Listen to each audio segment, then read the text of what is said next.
Baik, terima kasih Ibu-Ibu. Jadi acara saya mulai saja. Sebelumnya, yang terhormat Ibu Kepala Sekolah, yang saya hormati juga rekan-rekan guru, Bapak Ibu SD Negeri 1 Tojan. Nah, untuk acara hari ini, di sini saya akan berbagi sedikit materi yang saya dapat di PGP Angkatan 11, yaitu materi budaya positif. Nah, materi budaya positif ini berada di modul 1.4. Nah, saya di sini diberi tugas untuk berbagi mengenai budaya positif. Nah, tujuannya di sini yaitu CGP dapat melakukan budaya positif di lingkungan sekolah dan dapat berbagi materi dengan para guru tentang budaya positif. Nah, topik yang akan dibahas ada lumayan ya materinya. Yang pertama, disiplin positif dan nilai-nilai kebajikan universal. Yang kedua, teori motivasi, hukuman dan penghargaan. Kemudian restitusi. Berikutnya, keyakinan kelas. Kemudian kebutuhan dasar manusia dan dunia berkualitas. Berikutnya tentang restitusi, di sini ada 5 posisi kontrol guru. Yang terakhir materi restitusi juga, yaitu segitiga restitusi. Jadi materinya lumayan banyak ini ya, Ibu-Ibu, Bapak. Nah, sebelum saya membahas materi, ada sedikit ice breaking. Nanti ice breakingnya ini berkaitan dengan kita sebagai guru. Saya bagi kelompok ya Ibu-Ibu. Ada 3 kelompok. Kebetulan ya, berapa ini jumlahnya? 1, 2, 3, 4, 5, 6, 7, 8, 9, 10. Yang Pak Akang saya tidak ikutkannya. Ya, jadi 9. Nah, dari 9 peserta saya bagi 3. Silakan boleh dipilih pesertanya. Atau saya aja yang memilih.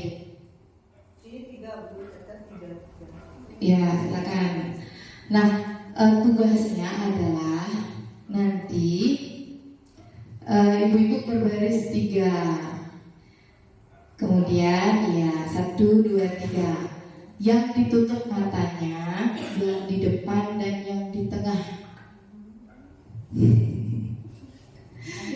Yang di belakang tidak ditutup. Nah, nanti yang paling belakang itu mengarahkan teman-temannya yang di depan untuk mencari gelas ini ada di mana.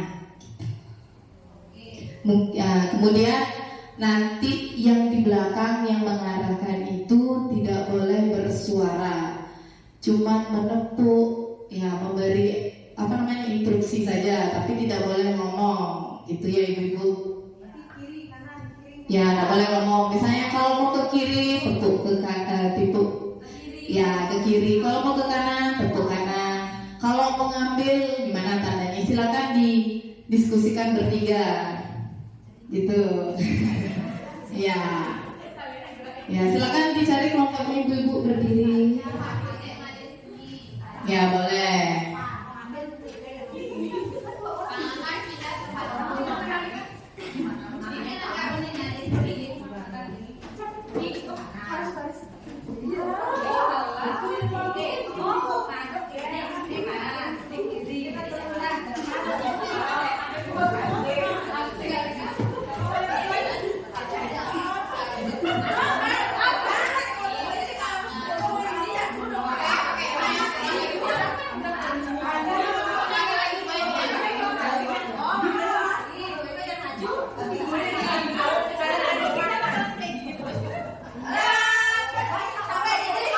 Ya, silakan disepakati dulu.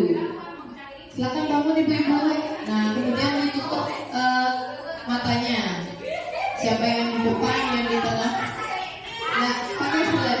pakai seragam ibu biar tidak curang ya. Iya, silakan disepakati dulu. Itu ya, boleh. Tangguh ini ya. Ya kalau sudah ditutup baru nanti saya menaruh benda. Ya siap.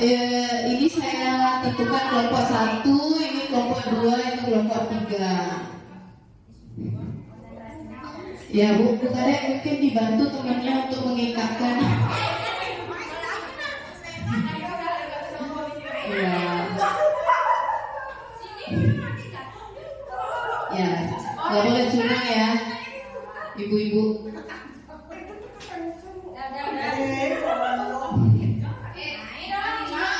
Ya, sudah ya.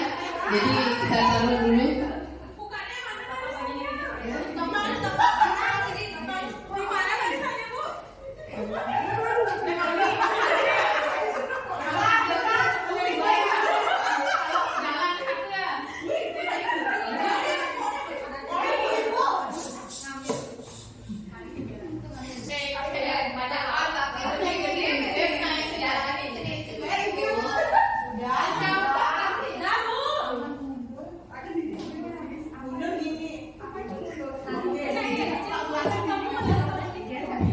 Sudah ya ibu-ibu.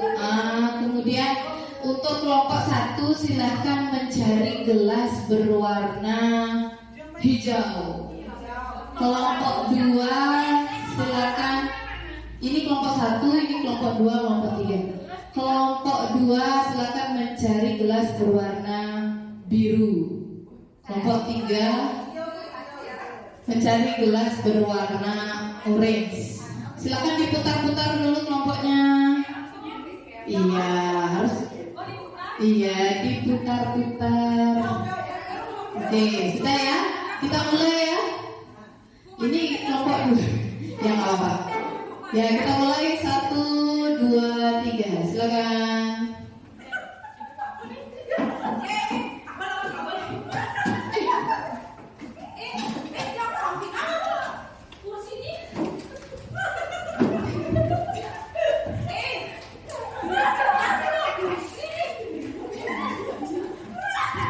Iya, silakan diarahkan kemana?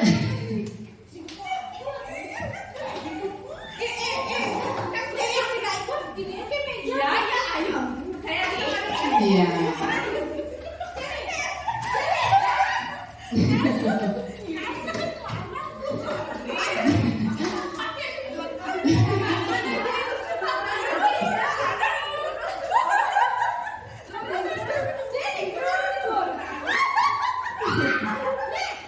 Ya, sudah ya.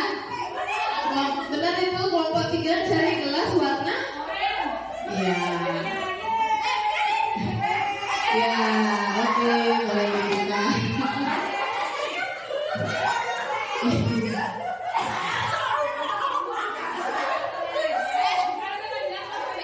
Ya.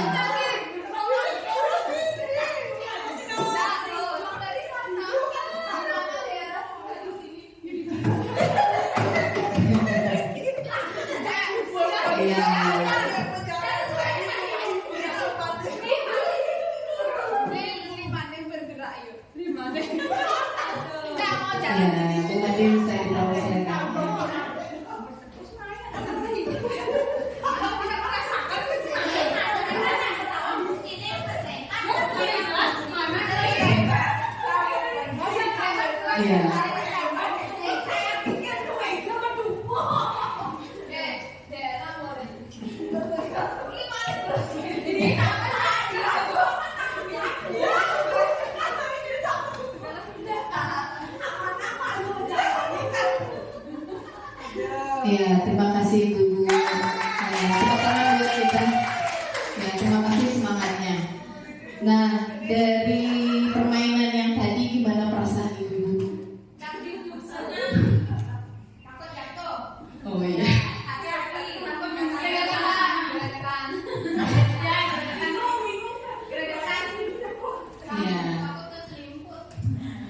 Ya, baik.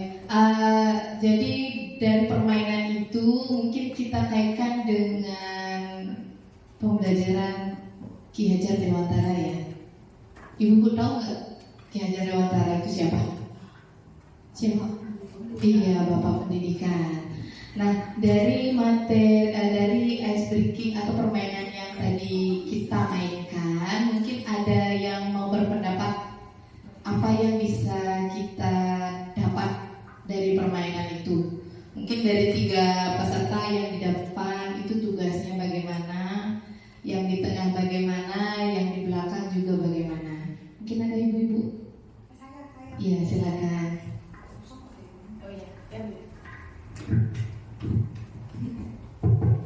Satu itu yakin bahwa teman yang di belakang itu mendukung teman yang di depan, yang di tengah pun begitu seterusnya. Yang di paling belakang itu yang menjadi memprakarsai bahwa kiri kanan gitu tanpa harus berbicara. 1 keyakinan, 2 itu kerjasama, 3 percaya diri bahwa yakin menang kalah nanti. Yang penting yakin dulu langkah itu sih. Terima kasih Bu Erna. Mungkin kita kaitkan dengan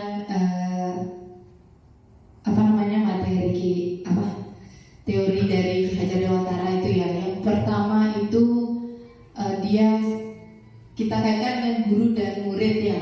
Nah di belakang itu kan mengantarkan. Kita mungkin kita bisa mengantarkan atau mengarahkan muridnya nanti.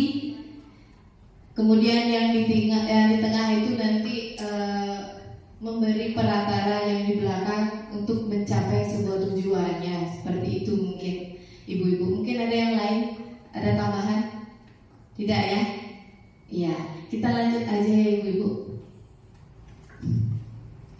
Nah, materi pertama yang saya bahas di sini adalah disiplin positif dan nilai-nilai kebajikan universal. Perubahan paradigma. Nah, di sini mungkin bisa dibaca kegiatan kepalan tangan. Nah, ada A dan B, di mana A dan B itu Anda dan teman Anda. Sobeklah secari kertas kecil, kemudian tuliskan benda atau sesuatu yang sangat berharga untuk Anda. Letakkan di salah satu tangan Anda dan genggam benda atau sesuatu tersebut dengan segala daya atau kekuatan kalian. Buatlah sebuah kepalan. Nah, teman Anda akan mencoba dengan sekuat tenaga dengan berbagai cara untuk meminta Anda memberikan benda tersebut. Bisa mungkin teman Anda ini bisa membujuk, mengancam, menghardik, merayu, menyuap, apa saja agar dapat membuka kepalan tangan Anda. Nah, apa yang akan terjadi jika kalian mengalami kegiatan seperti ini? Kalian memegang sesuatu hal yang kalian suka, kemudian ada teman yang ingin mengambil, tapi kalian tetap gak boleh, pokoknya ini punya saya gitu. Mungkin apa yang akan terjadi?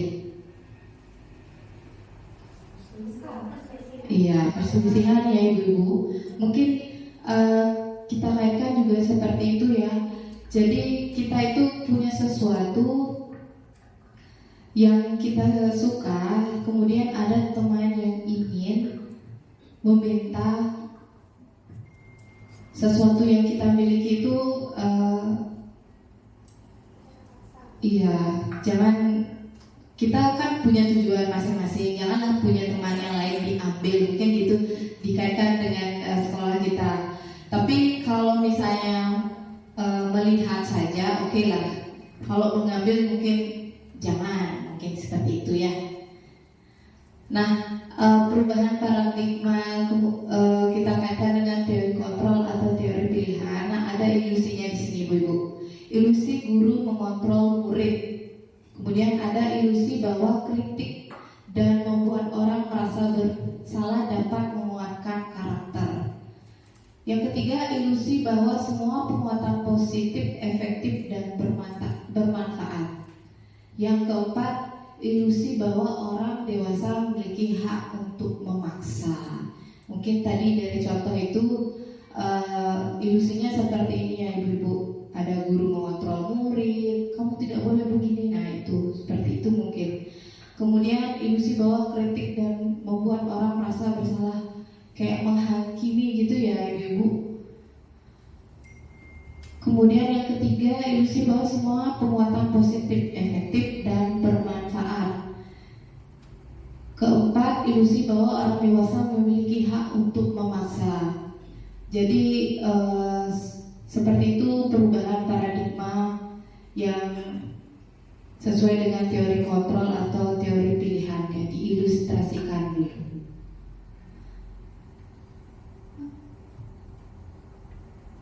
Ya, kita lanjut. Nah, yang berkaitan dengan disiplin positif di sini agak rumit memang ya diagramnya ini ya. Nah, dari disiplin positif ini ada teori kontrol atau teori pilihan sesuai dengan Dr. William Glasser. Nah, Anda tidak bisa mengontrol orang lain, hanya Anda yang bisa mengontrol diri Anda sendiri. Nah, itu maksudnya ya. Kemudian semua perilaku memiliki tujuan. Kemudian ada model berpikir menang-menang.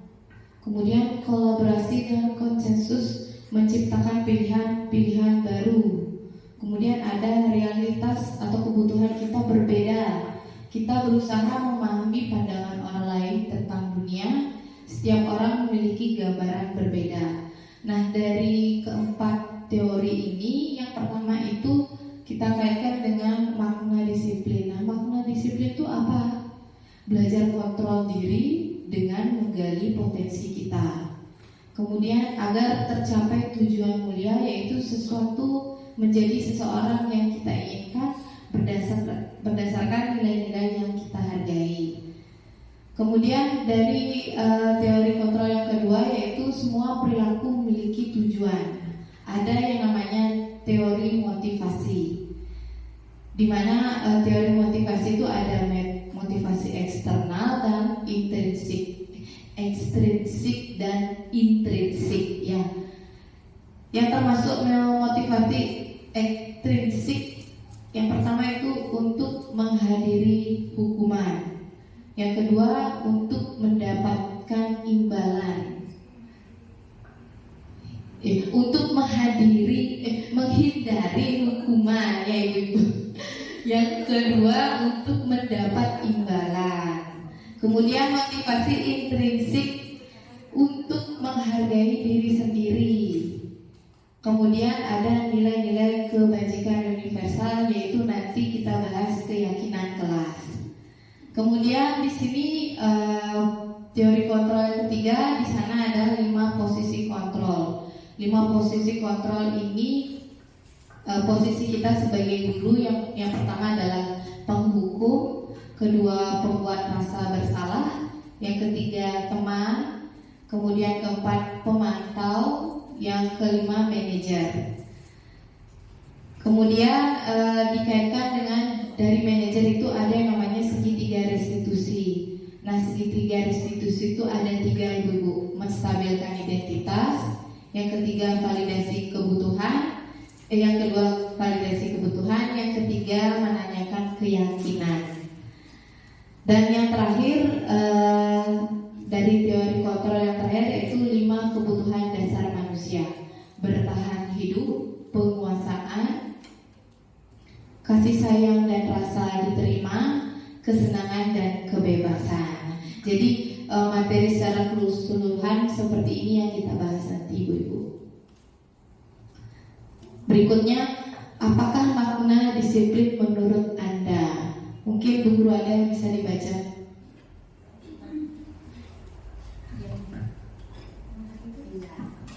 Berasal dari bahasa Latin disciplina yang artinya belajar. Makna asal dari kata ini berkonotasi dengan disiplin diri dan murid-murid Socrates dan Plato. Terus yang kedua ada disiplin diri, membuat orang menggali potensinya menuju sebuah tujuan apa yang dia hargai. Dan yang ketiga ada, namun dalam budaya kita makna kata disiplin telah berubah menjadi sesuatu yang dilakukan seseorang pada orang lain untuk mendapatkan kepatuhan. Kecenderungan umum adalah menghubungkan kata disiplin dengan ketidaknyamanan, bukan dengan apa yang kita hargai atau pencapaian suatu tujuan yang mulia. Terima kasih Bu Adel. Kita lanjut ya. Nah, ada nilai-nilai kebajikan universal. Nilai-nilai kebajikan universal mungkin Bu Guru Caca bisa dibaca. Nilai-nilai kebajikan universal yang pertama yaitu nilai-nilai kebajikan adalah sifat-sifat positif manusia yang merupakan tujuan mulia yang ingin dicapai setiap individu. Nah, nilai-nilai tersebut bersifat universal dan lintas bahasa, suku bangsa, agama maupun latar belakang. Yang kedua itu setiap perilaku perbuatan memiliki suatu tujuan. Yang ketiga, dengan mengaitkan nilai-nilai kebajikan yang diyakini seseorang, maka motivasi intrinsiknya akan terbangun sehingga menggerakkan motivasi dari dalam bentuk dapat mencapai tujuan mulia yang diinginkan. Yang keempat yaitu nilai-nilai kebajikan yang ingin dicapai oleh setiap anak Indonesia. Kita kenal dengan profil pelajar Pancasila, yaitu beriman, bertakwa kepada Tuhan Yang Maha Esa, dan berakhlak mulia. Kemudian mandiri, bernalar kritis, berkebinekaan global, bergotong royong, dan kreatif. Ya, terima kasih Bu Caca. Kita lanjut ya. Nah, yang materi kedua yaitu teori motivasi, hukuman dan penghargaan dan restitusi. Nah, ini teori motivasi perilaku manusia. Yang pertama yaitu untuk menghindari ketidaknyamanan atau hukuman. Nah, apa yang akan terjadi apabila saya melakukannya? Nah, mungkin seperti itu contoh kalimatnya. Yang kedua, untuk mendapatkan imbalan dari orang lain. Apa yang akan saya dapat apabila saya melakukannya? Mungkin kita guru biasanya coba dulu ini, siapa tahu nanti kamu dapat imbalan, dapat hadiah. Mungkin di kelas, siapa yang mau menjawab ini nanti ibu kasih ini. Nah, seperti itu mungkin yang dimaksud ya. Kemudian untuk menghargai diri sendiri. Nah, apa yang akan menjadi orang yang seperti apa bila saya melakukannya? Nah, itu untuk menghargai diri sendiri. Nah, dari yang ketiga ini masuknya ke tujuan disiplin positif.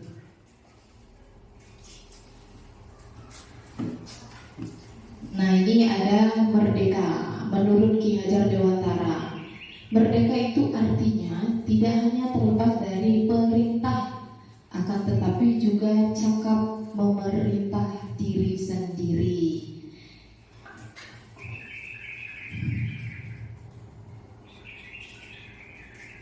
Nah, ini dihukum oleh penghargaan. Di sini bahwa penghargaan berlaku sama dengan hukuman, dalam arti meminta atau membujuk seseorang melakukan sesuatu untuk memenuhi suatu tujuan tertentu dari orang yang meminta atau membujuk. Dorongannya eksternal dan akan ada faktor ketergantungan. Beberapa dampak dari pemberian penghargaan. Nah, pertama itu pengaruh jangka pendek dan jangka panjang. Nah, kalau kita hukum siswanya dan hukuman itu berupa penghargaan, mungkin sifatnya itu pengaruh jangka pendek dan jangka panjang. Kemudian penghargaan menghukum. Yang ketiga, penghargaan mengurangi ketepatan. Yang keempat, penghargaan tidak efektif. Yang terakhir, penghargaan merusak hubungan. Nah, bagian-bagian dari hukuman yang berhubungan dengan penghargaan mungkin seperti ini nanti ya. Jadinya mungkin sampai sana ada pertanyaan Ibu? Tidak ya?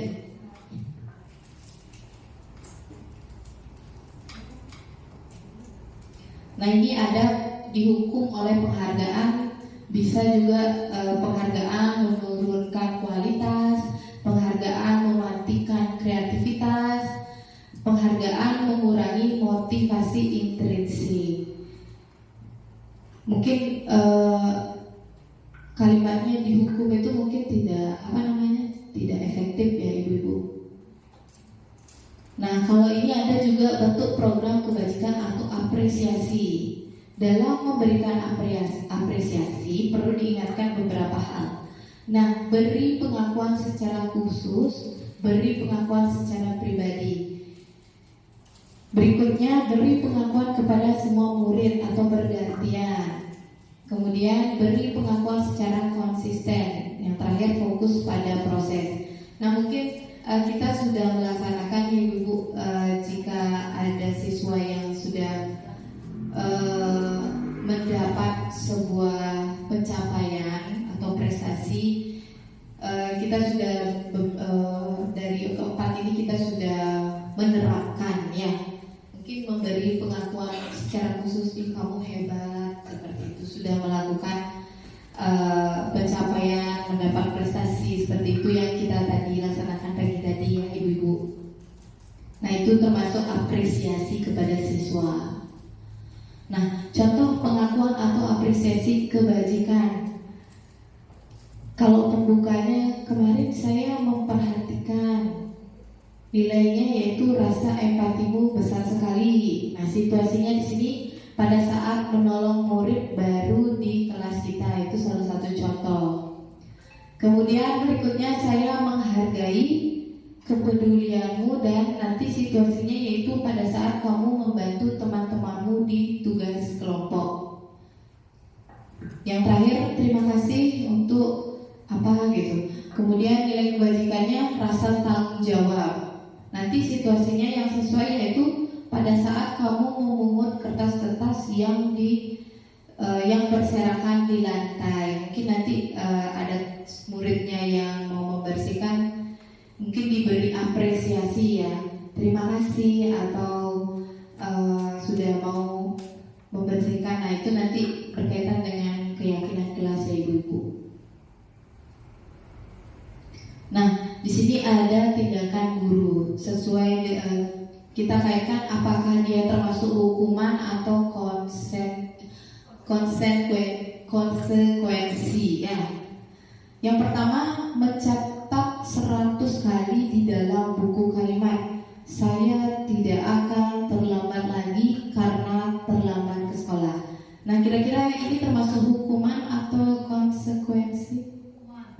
Hukuman, baik, budaya hukuman. Yang kedua, lari mengelilingi lapangan basket 2 kali karena terlambat hadir di sekolah. Hukuman atau konsekuensi? Hukuman, berarti ini hukuman. Nanti ada jawabannya. Murid diminta untuk push up 15 kali karena tidak menggunakan masker ke sekolah. Hukuman. Menggantikan kertas tugas teman yang telah dicoret-coret. Ya. Membersihkan tumpahan air di meja tulis karena tersenggol pada saat belajar. Murid disuruh untuk mengenakan sepatu seharian di sekolah karena tidak mengenakan sepatu hitam. Menggunakan sepatu seharian gitu, karena tidak menggunakan sepatu hitam. Mungkin maksudnya sepatu lain mungkin disuruh. Ya, yang sejenis mungkin. Ya. Lari mengelilingi lapangan basket 2 kali karena terlambat 10 menit untuk pelajaran PJOK. Hukuman. Ya, kita lihat jawabannya. Ya, jadi yang pertama hukuman, ini hukuman, nah ini konsekuensi. Ya, ini juga konsekuensi, ya ini hukuman, dan ini konsekuensi. Karena ini kan berkaitan dengan pelajaran PJOK ya. Berlari. Nah, ini ada perbedaan hukuman dan konsekuensi. Mungkin Bu Sri bisa dibacakan yang hukumannya saja. Hukuman sesuatu yang menyakitkan harus terjadi. Yang kedua, membuat anak sakit, fisik maupun hati untuk jangka waktu yang lama. Yang ketiga, anak membenci kedisiplinan. Yang keempat, paksaan. Yang kelima, mendorong anak menyakiti diri sendiri. Yang keenam, konsep diri yang buruk. Yang ketujuh, anak belajar untuk menyembunyikan kesalahan. Yang kedelapan, marah, rasa bersalah, dipermalukan, merasa tak dihargai. Ya, itu termasuk hukuman. Yang berikutnya konsekuensi. Bu Made, silakan. Tidak lihat apa, Bu. Diminta silakan. Konsekuensi yang pertama adalah sesuatu harus terjadi. Yang kedua, membuat anak merasa tidak nyaman dalam jangka waktu pendek. Yang ketiga, anak menghargai disiplin. Yang keempat, stimulus tanggapan. Yang selanjutnya, mendorong anak agar mudah menyesuaikan diri. Selanjutnya, konsep diri yang baik.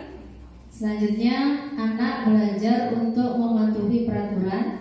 Dan yang terakhir, kehilangan hak, dibuat tidak nyaman, diasingkan untuk sementara atau time out. Ya, terima kasih Bu Yunita. Nah, itu perbedaan hukuman dan konsekuensi. Nah, apa itu restitusi? Mungkin ini bahasa baru buat kita ya. Restitusi. Restitusi adalah proses menciptakan kondisi bagi murid untuk memperbaiki kesalahan mereka, sehingga mereka bisa kembali pada kelompok mereka dengan karakter yang lebih kuat. Restitusi ini juga merupakan kolaboratif yang mengajarkan murid untuk mencari solusi untuk masalah mereka dan membantu murid berpikir tentang orang seperti apa yang mereka inginkan menjadi tujuan mulia dan bagaimana mereka harus memperlakukan orang lain. Nah, itu yang dimaksud dengan restitusi. Nah, ini ada kalau identitas gagal itu seperti hukuman yang tadi kita bahas. Kemudian identitas sukses itu yaitu disiplin, ada konsekuensi dan restitusi. Mungkin nanti kita bisa terapkan di sekolah, jangan menggunakan hukuman, tetapi kita bisa terapkan yaitu konsekuensi atau restitusi. Kalau konsekuensi itu bersifat netral ya Ibu. Nah, kalau restitusi itu bersifat positif. Ya, seperti itu. Nah, 9 ciri-ciri restitusi. Yang pertama, bukan untuk menebus kesalahan, namun untuk belajar dari kesalahan. Yang kedua, memperbaiki hubungan. Yang ketiga, tawaran bukan paksaan. Yang keempat, restitusi menuntut untuk melihat ke dalam diri. Yang kelima, restitusi mencari kebutuhan dasar yang mendasari tindakan.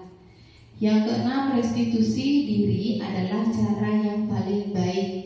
Yang ketujuh, restitusi fokus pada karakter bukan tindakan. Yang kedelapan, restitusi fokus pada solusi. Yang kesembilan, restitusi mengembalikan murid yang berbuat salah pada kelompoknya. Jadi restitusi itu kita bisa berikan kepada murid kembali ke diri siswanya. Apakah dia sudah untuk membenahi dirinya, kita bisa bantu dengan kembali ke diri siswanya masing-masing. Tidak kamu bisa lihat temanmu, mungkin membandingkan seperti itu mungkin tidak ya. Nah, yang berikutnya yaitu keyakinan kelas. Nah, mengapa tidak peraturan saja? Mengapa harus keyakinan kelas? Yang pertama, mengapa kita memiliki peraturan harus menggunakan helm bila mengendarai kendaraan roda 2? Mengapa kita memiliki peraturan 3M? Menggunakan masker, mencuci tangan, dan menjaga jarak 1,5 meter. Yang kedua, mengapa kita memiliki peraturan harus datang tepat waktu pada saat mengikuti pelatihan? Yang ketiga, untuk mendukung motivasi intrinsik kembali ke nilai-nilai keyakinan, lebih menggerakkan seseorang dibandingkan mengikuti serangkaian peraturan-peraturan. Mungkin itu dikaitkan dengan kenapa kita tidak membuat peraturan saja, mengapa harus keyakinan kelas ya Ibu-Ibu. Nah, ini ada diagramnya Ibu. Jadi pertama, sebelum kita membuat keyakinan kelas, kita buat peraturan kelas dulu. Kemudian baru kita meluas ke keyakinan kelas. Setelah kita membuat keyakinan kelas, nanti akan ada yang namanya lingkungan positif. Nah, setelah sudah terbiasa dengan lingkungan positif, maka akan adanya budaya positif. Nah, ini yang mana yang merupakan keyakinan kelas? Mungkin Ibu-Ibu bisa bedakan yang mana namanya keyakinan kelas. Yang di sebelah timur atau barat?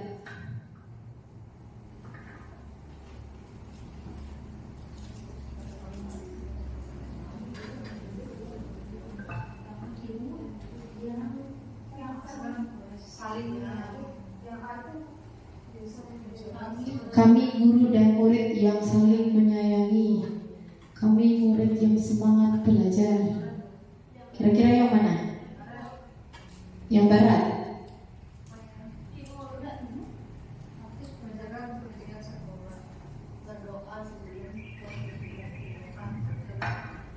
Hampir masuk ke keyakinan juga ini ya, keduanya ya, cuman beda kalimat.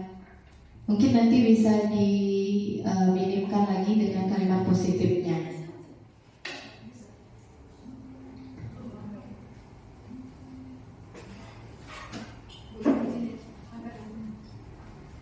Nah, ini mungkin ada,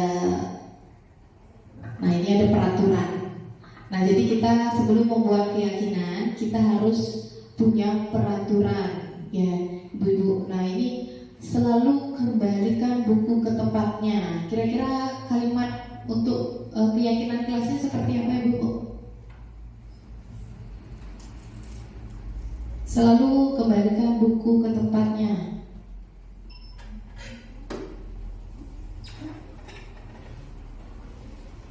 Ya, kita langsung saja. Nah, ini selalu kembalikan buku ke tempatnya. Nanti keyakinan kelasnya bisa tanggung jawab. Jadi langsung saja ke kalimat positifnya, ya. Iya. Kemudian dilarang mengganggu orang lain. Nah, keyakinan kelas yang dibuat yaitu menghormati orang lain. Hadir di sekolah 15 menit sebelum pembelajaran dimulai. Nanti keyakinan kelasnya menghormati orang lain dan berkomitmen. Dilarang melakukan kekerasan. Itu termasuk keselamatan dan menghormati orang lain. Dilarang menggunakan narkoba. Itu kita termasuk ke kesehatan. Bergantian atau menunggu giliran, itu termasuk menghormati orang lain dan bersabar. Gunakan masker, itu kesehatan dan keselamatan. Jangan berlari di kelas atau koridor, itu termasuk keselamatan dan keamanan. Nah, ini termasuk namanya kalimat positif atau kata positif ya Ibu-Ibu. Nah, ini berikutnya kebutuhan dasar manusia dan dunia berkualitas. Nah, apa saja kebutuhan dasar manusia? Kasih sayang dan rasa diterima, penguasaan, kesenangan, kebebasan, dan yang terakhir bertahan. Iya, bertahan hidup. Itu kebutuhan kita sebagai manusia. Yang berikutnya yaitu restitusi atau 5 posisi kontrol. Nah, 5 posisi kontrol di sini ada kita sebagai guru yaitu penghukum, pembuat rasa bersalah, teman, pemantau, dan manajer. Nah, kalau penghukum mungkin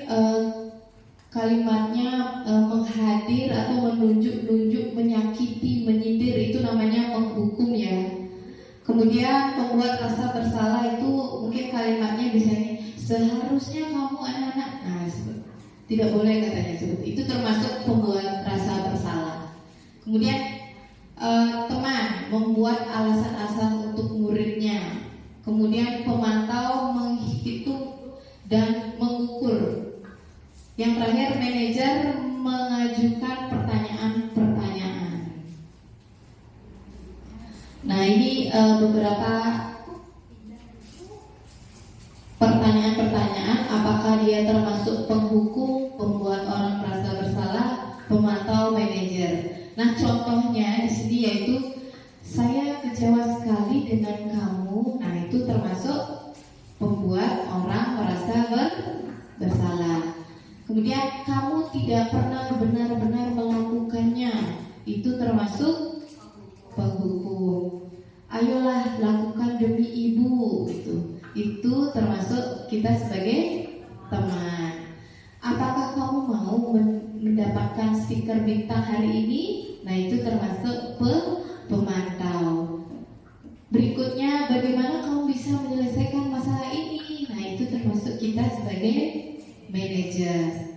Kamu selalu yang paling terakhir.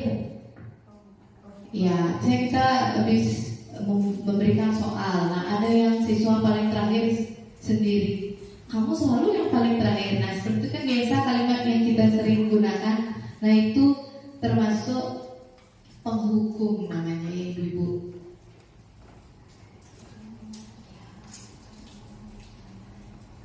Nah yang terakhir yaitu segitiga restitusi. Nah segitiga restitusi ada 3.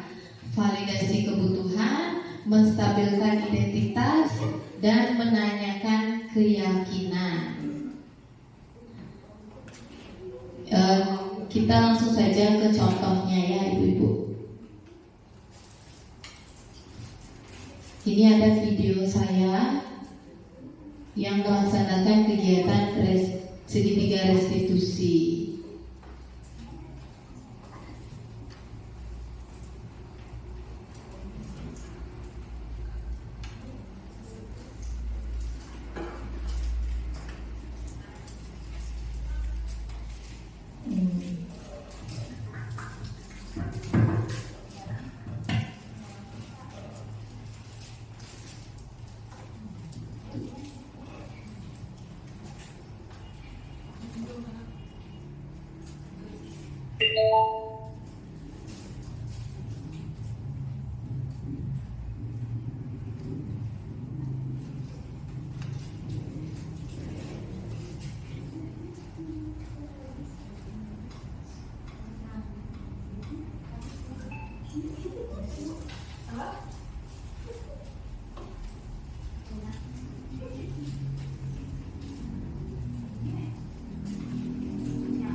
Nah, tadi Ibu dengar dari ketua kelas, katanya kamu ngaduskan Mira. Iya Bu, habisnya kesal sih. Kenapa kesal? Iya Bu, habisnya Bu Mira terus-menerus mencontekin pekerjaan saya. Bukan hanya tugas saja, tapi tugas-tugas yang lain dia juga suka contekin Bu. Oh begitu. Wajarlah kalau kamu marah dan kesal. Jika ibu ada di posisi kamu, ibu juga akan melakukan hal yang sama. Lalu, apa yang kamu lakukan terhadap Mira? Saya marah-marah Bu, saya maki-maki Bu Mira. Dan tanpa saya sadari, saya juga menggebrak mejanya Bu. Oh begitu. Pasti kamu berbuat begitu ada alasannya ya? Iyalah Bu, masa saya diam saja? Saya sudah susah payah mengerjakan tugas, tetapi Bu Mira hanya mencontek. Bu Mira tidak mau berusaha sendiri Bu. Ya, wajarlah kamu merasa marah. karena tidak rela pekerjaanmu dicontek begitu saja oleh Mira. Ibu sangat menghargai tindakan kamu yang tidak lebih buruk daripada itu, misalnya memukul. Sekarang coba kita pikirkan, tindakan kamu marah sampai menabrak meja, apakah sesuai dengan keyakinan kelas kita? Tidak, Bu. Menurut kamu, keyakinan kelas apa yang sudah dilanggar? Saling menghormati antar teman, Bu. Ya, betul. Menurut kamu, saling menghormati antar teman itu penting tidak untuk kamu? Penting, Bu. Baik, kalau menurut kamu itu penting, jadi keyakinan apa yang harus kamu lakukan pada saat kamu sedang marah? Harus lebih bersabar, Bu. Kamu bersedia memperbaiki masalah ini? Bersedia, Bu. Apa yang akan kamu lakukan untuk memperbaiki masalah ini? Saya harus lebih sabar dan menahan amarah saya. Kalau ada teman yang mencontek saya lagi, saya akan melaporkan kepada guru mata pelajaran atau wali kelas saya, Bu. Iya, tepat sekali tindakan kamu, Nak. Tetap semangat ya. Terima kasih, Bu. Iya, sama-sama. Perkenalkan, nama saya Gusti Aisyah Termamutuli. Saya dari kelas 6A. Saya senang sekali berada berdiskusi dengan Bu Eva untuk dapat mengendalikan diri dari amarah saya. Karena perilaku dari teman sekelas saya harus lebih banyak bersabar dan dapat menghormati teman-teman saya.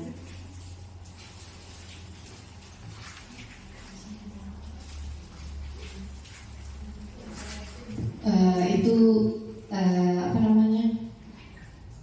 kegiatan ya, dialog yang saya lakukan bersama siswa dalam menerapkan kegiatan segitiga restitusi. Mungkin nanti ibu-ibu bisa diterapkan seperti itu, ya, secara halus.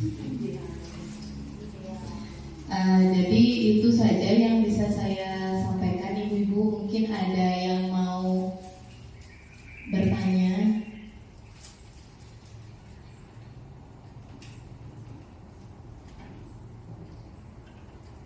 Ya, mungkin ada yang mau bertanya ibu-ibu mengenai materi yang saya sampaikan tadi. Mungkin mengenai keyakinan kelas, mungkin atau keyakinan kelas itu tidak hanya diterapkan di kelas saja ya ibu-ibu. Jadi kita juga harus ada keyakinan sekolah. Nah, jadi kita kan punya yang namanya peraturan sekolah itu, nah nanti bisa dibuatkan keyakinan sekolah atau keyakinan yang bisa membuat guru-guru kita itu nyaman dan sesuai dengan harapan kita di SD Negeri 1 Tojan. Mungkin ada yang mau bertanya ibu-ibu? Nanti mungkin dari ini kita bisa sharing-sharing lagi mengenai keyakinan kelas. Nah, keyakinan kelas ini kan kita sudah terapkan di masing-masing kelas. Ya, mudah-mudahan kita bisa terus diterapkan keyakinan kelas itu. Kemudian ada juga tadi segitiga restitusi, cara kita menghadapi siswa yang bermasalah. Nah, yang terakhir sebelum refleksi ada pertanyaan? Ibu. Terima kasih atas waktunya kepada Bu Eva. Di sini tadi ada beberapa banyak hal yang belum saya pahami. Jadi adakah di samping ada keyakinan, ada kesepakatan di sana yang saya baru kenal itu adanya kesepakatan. Kesepakatan itu baru terlaksana di kelas dan di sekolah belum adanya kesepakatan. Apa sih perbedaan keyakinan dengan kesepakatan? Tambahan lagi satu ya. Kalau kesepakatan itu misalnya yang sudah berjalan ada kesepakatan kelas. Kalau apakah kesepakatan kelas itu hanya berlaku di kelas saja atau berlaku kepada siswa di luar kelas? Dan lagi satu, apakah kesepakatan kelas itu hanya dilaksanakan hanya berlaku kepada siswa yang ada di kelas saja atau bagaimana modelnya? Terima kasih. Ya, baik, terima kasih Bu Kepala Sekolah. Terkait dengan pertanyaan yaitu keyakinan, apa perbedaannya keyakinan dengan kesepakatan.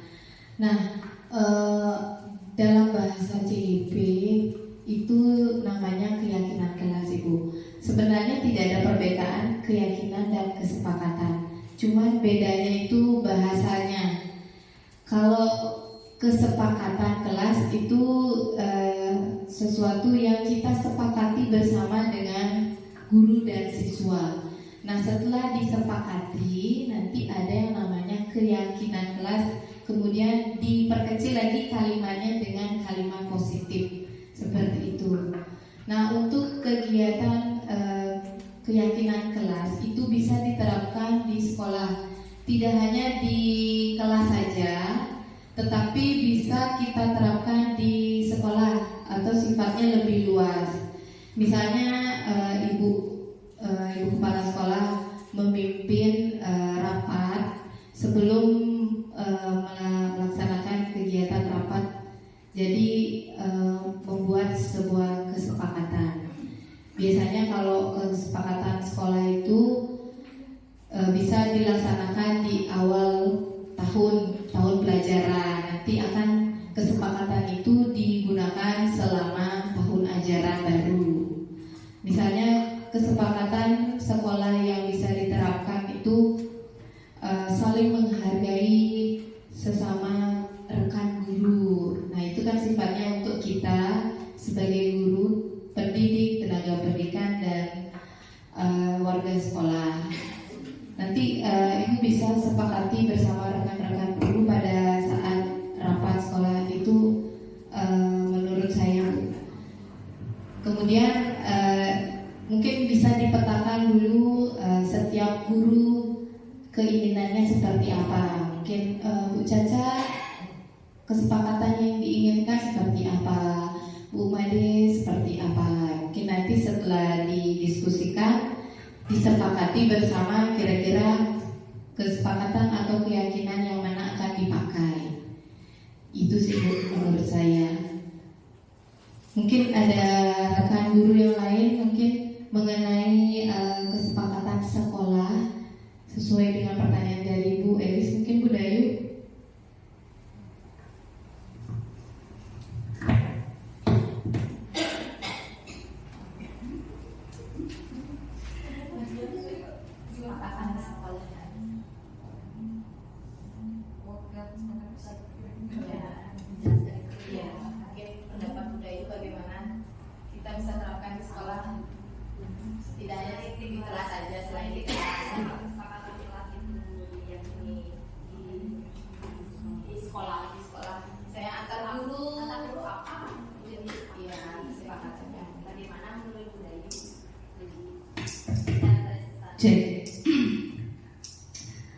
Baik, terima kasih untuk kesempatan yang diberikan.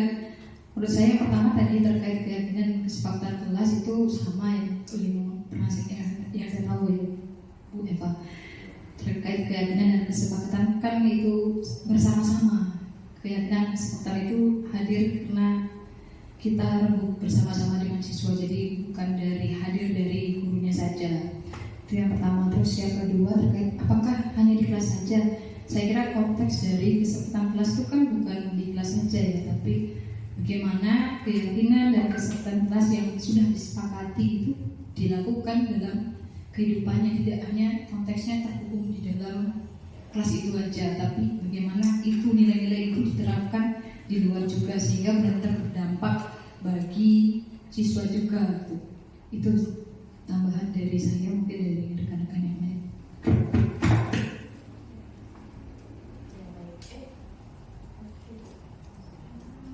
Baik, terima kasih Bu Dayu.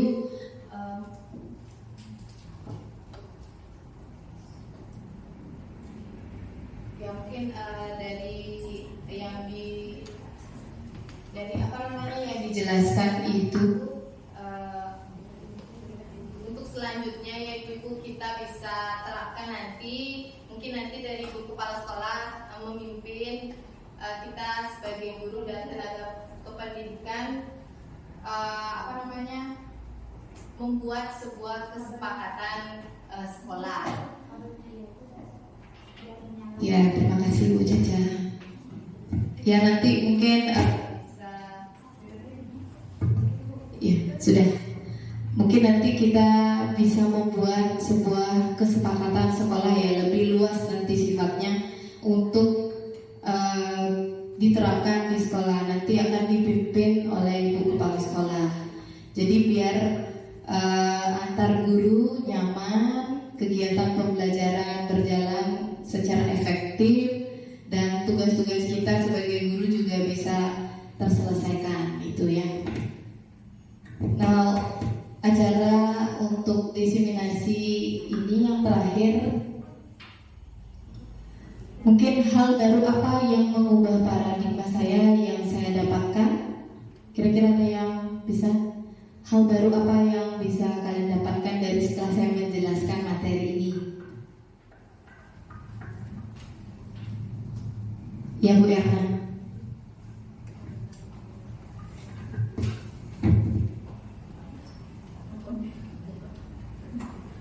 Paradigmanya tadinya kan menghukum.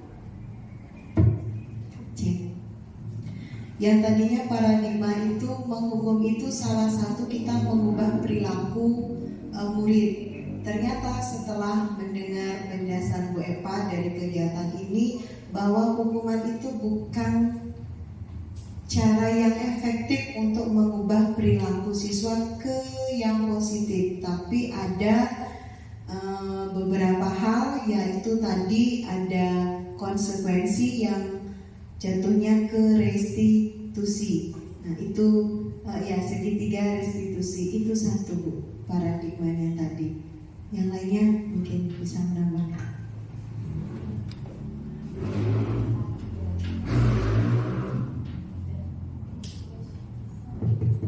Yang kedua, perasaan apa yang muncul selama mengikuti sesi ini, khususnya mengenai makna disiplin dan motivasi intrinsik. Rasanya bagaimana Ibu-Ibu? Iya, senang ya. Iya, mendapat pengetahuan yang baru ya. Kemudian 3, peran Among seperti apakah yang saya telah lakukan selama mengikuti modul ini? Peran apa? Seperti apakah yang saya telah lakukan? Mungkin ada yang sudah pernah melakukan. Oh iya, baik. Yang keempat, saya akan menjadi Among itu artinya gini ya. Ya, mengasuh, membimbing, menuntun. Yang seperti apakah setelah mengikuti modul ini? Ya, mungkin Bu Sri. Mungkin saya sebagai guru kelas rendah mungkin akan lebih bersabar ya untuk anak-anak kelas 1, menjadi orang yang lebih lemah lembut lah ya kalau bisa ya. Kalau kelas 1 itu masih tidak bisa diatur terus terang ya Pak ya. Itu saja. Terima kasih Bu. Mungkin nanti dilatih lagi ya Ibu Sri ya untuk kesabarannya menghadapi kelas 1. Nah, sudah. Nah, untuk penutup saya Cendrawasih Burung Iriana. Terima kasih cukup sekian.